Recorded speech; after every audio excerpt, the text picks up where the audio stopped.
Desde que la filosofía es filosofía, hay una pregunta que nos persigue, ¿no? ¿Cuánto de lo que creemos, de lo que opinamos, es realmente nuestro? ¿Y cuánto es, pues, un eco de lo que hemos escuchado toda la vida? Justo ahí, en esa tensión, en esa lucha, entre pensar por cuenta propia y simplemente repetir, es donde nace todo. Y esa es la pregunta que nos va a guiar hoy. ¿Estoy pensando o solo estoy repitiendo? Suena simple, ¿verdad? Pero cuidado, porque esta pequeña pregunta es una puerta de entrada a lo más profundo del pensamiento humano. Para meternos de lleno en esto, vamos a hacer un recorrido. Empezamos en la antigua Grecia, con el nacimiento de la duda, de ahí saltamos a cómo se dinamitaron los valores tradicionales y terminamos analizando esas estructuras invisibles que quizá moldean lo que pensamos hoy. Y claro, todo esto tiene un punto de partida, una chispa inicial. Nos vamos a Atenas a conocer a un personaje que hizo del arte de preguntar su vida y que para muchos se convirtió en una figura bastante peligrosa: Sócrates. A ver, Sócrates, junto con sus alumnos estrella, Platón y Aristóteles, son como el equipo de ensueño de la filosofía griega. Ellos fueron los que tomaron preguntas que nos hacemos todos los días como ¿qué significa vivir bien? Y las convirtieron en una búsqueda seria, sistemática. Prácticamente pusieron las bases de todo el pensamiento occidental. Pero ojo, antes de Sócrates pasó algo que cambió las reglas del juego para siempre. Hubo un grupo de pensadores que un día se levantaron y dijeron, a ver, ya basta de explicar el mundo con historias de dioses y mitos. A estos valientes los conocemos como los presocráticos. Fueron los primeros en dejar de mirar al Olimpo para buscar respuestas y empezar a usar la cabeza, la lógica, la razón.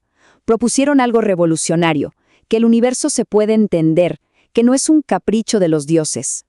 Y esto nos trae de vuelta a la gran herramienta de Sócrates, la mayéutica. Imaginen esto, él no era el típico maestro que llega y te da un montón de información. No, él se veía a sí mismo como una partera, pero de ideas. Su método no era dar respuestas, sino hacer las preguntas correctas para que la otra persona, por sí misma, diera a luz su propio conocimiento. La verdad, para Sócrates, no se enseña, se descubre desde adentro. Ahora demos un salto de varios siglos. La duda filosófica da un giro de 180 grados. Ya no se trata solo de cuestionar a la sociedad, sino de poner en duda la realidad misma. Y aquí el protagonista es uno solo, René Descartes. El plan de Descartes fue radical. Primero, la duda metódica, o sea, dudar de todo, absolutamente de todo lo que se pueda dudar. Segundo paso, encontrar algo que sea imposible de dudar. Y lo encuentra. Se da cuenta de que si está dudando es porque está pensando, y si piensa, tiene que existir. La famosa frase, pienso, luego existo. Y tercero, con esa única certeza como cimiento, se propuso reconstruir todo el edificio del conocimiento. Básicamente, un borrón y cuenta nueva para la filosofía. Y si Descartes usó un bisturí de cirujano para analizar la realidad, el filósofo que viene ahora, bueno, él llegó con un martillo. Friedrich Nietzsche no quería solo cuestionar ideas, quería demoler los pilares de la moral occidental que llevaban 2000 años en pie. Su frase más famosa y a veces malinterpretada es «Dios ha muerto». Y no lo decía como una celebración, para nada, era una advertencia. Lo que Nietzsche estaba diciendo es que esos valores absolutos que le daban un soporte, un sentido a toda la sociedad, se habían derrumbado, y eso dejaba un vacío enorme. Entonces, ¿qué hacemos en ese vacío? Aquí es donde Nietzsche lanza su gran propuesta. Mirad, yo os enseño el superhombre. Y no, el Übermensch no es un superhéroe de película, es el ser humano que acepta el desafío de crear sus propios valores, de ser el propio sentido de su vida, sin depender de viejos dogmas. Para que quede claro el quiebre que esto significó, miren la diferencia. La filosofía tradicional, como la de Kant, buscaba reglas morales universales que funcionaran para todos en todo momento. Nietzsche llega y dice, no, eso no existe. No hay verdades universales, solo hay voluntades individuales, cada una creando su propio camino y sus propios valores. Ok, todo esto de crear nuestros propios valores suena genial, pero La filosofía más reciente nos obliga a hacernos una pregunta incómoda. ¿Somos realmente libres para hacerlo? ¿O hay fuerzas, estructuras invisibles que nos moldean sin que nos demos cuenta? Esta duda no es nueva. Por un lado tenías a gente como Hobbes, que pensaba que, sin un gobierno fuerte, la vida sería un caos, una guerra de todos contra todos. Así que, según él, entregamos libertad para ganar seguridad. Pero por otro lado, Rousseau decía todo lo contrario, que nacemos buenos y es la sociedad con su desigualdad la que nos corrompe. Dos visiones totalmente opuestas sobre el poder y la libertad. Y ya en el siglo XX llega Michel Foucault y nos complica el panorama, de una forma fascinante. Nos dice que el poder no es solo ese rey o ese gobierno que prohíbe cosas. No, el poder es mucho más astuto. Es productivo, o sea, no solo reprime, sino que crea nuestra realidad. Produce lo que consideramos normal, lo que es verdadero, lo que es sano.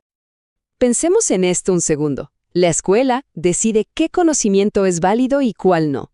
El hospital define la diferencia entre salud y locura. La prisión establece qué es un crimen. Incluso el lenguaje que usamos moldea lo que podemos llegar a pensar. Son estructuras que nos gobiernan sutilmente, nos normalizan. Y para darle una última vuelta de tuerca, un pensador contemporáneo como Slavoj Žižek dice algo aún más provocador. Sostiene que la ideología funciona no tanto porque nos engañe, sino porque en el fondo nos gusta el cuento que nos cuenta. Disfrutamos de la fantasía que nos da seguridad. Así que muchas veces somos cómplices en los sistemas que nos invitan a repetir en lugar de pensar. Bueno, después de todo este viaje, desde la mayéutica de Sócrates hasta la ideología de Žižek, ¿cuál es el punto? ¿Para qué sirve todo este cuestionamiento? ¿Cuál es el verdadero regalo de la filosofía? Si lo vemos en perspectiva, la gran pregunta ha ido cambiando. Para los antiguos era, ¿qué es la virtud? Para Descartes, ¿de qué puedo estar seguro? Para Nietzsche, ¿podemos crear nuevos valores? Y para Foucault, ¿cómo el poder crea la verdad?